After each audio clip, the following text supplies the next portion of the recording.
Last reference I had from Desal is a recent trip that people made to Australia. Now, Australia is kind of the bleeding edge of climate change. They've had 13 years of severe drought. They've had dust storms and firestorms. They perfected water rights, which in the arcane world of California water won't happen here for at least another century. People with blood, I would like to say, would be let on the floors of the Metropolitan Water District before anyone gave up water rights. But they went through that whole process. And then as a last resort, and they only use, they mostly use their recycled water for industrial usages, including cooling towers, power plants, and other uses. But finally, at that point, they looked at Desal. But to get there, they got down to 30 gallons per day per person. Victoria is an example. And so if you look at other places around the world, Israel, Spain, and Australia, all of which would have desalination, they're between 30 and 40 gallons per day per person. And then that's really a low amount of water.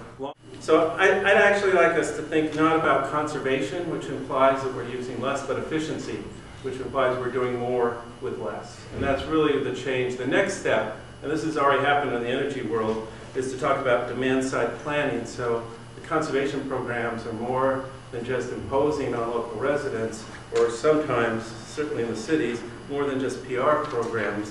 They're actually part of your supply, and you look at it as part of your supply. That usually. So what we are calling the untapped local water resources include some of the things we've talked about already, and some you're going to hear about again here.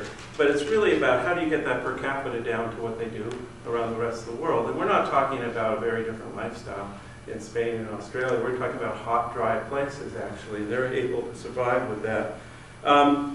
Cisterns are now going to be manufactured in Los Angeles by a very interesting group called Tree People that went from just planting trees that could survive smog, which was a challenge, to looking at watersheds and looking at watersheds from a household level up to a regional level or a school even, and placing very large cisterns. So a cistern that would take the volume of this room is underneath their parking lot. And all the buildings at top of an old fire station location where they are in Mulholland in Los Angeles, I got to climb into that cistern, which holds 216,000 gallons, and watch it fill up. On the first of those 4 very wet days we had, I took a reporter from Berlin in. The water wasn't pouring in at that point, it was dripping in. But by the end of that week with the heavy rains, it had filled up.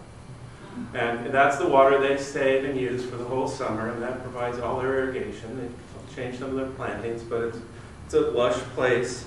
And what if we had thousands of those? You know, the rest of the world has cisterns. People in Cambria have cisterns. They may or may not be hooked up and being used, but it's far more water than you can imagine. And I'm sure there's other versions, but my iPhone has an app for calculating your roof space and how much water you can get in a 1-inch rain. And people are always surprised how much that can add up. In my world, we talk about paper water, which isn't real water, and the agencies talk about wet water. And I assumed all water was wet. But what you really want to make sure is that the promise of future water doesn't put you in a situation where you're really forced to step back and you don't have enough. So if you haven't done all the steps first to maximize local water resources, and you have the promise of an outside supply, and anything happens with that, then, as has been mentioned before, you don't have time to do all the steps to get ready for it. So.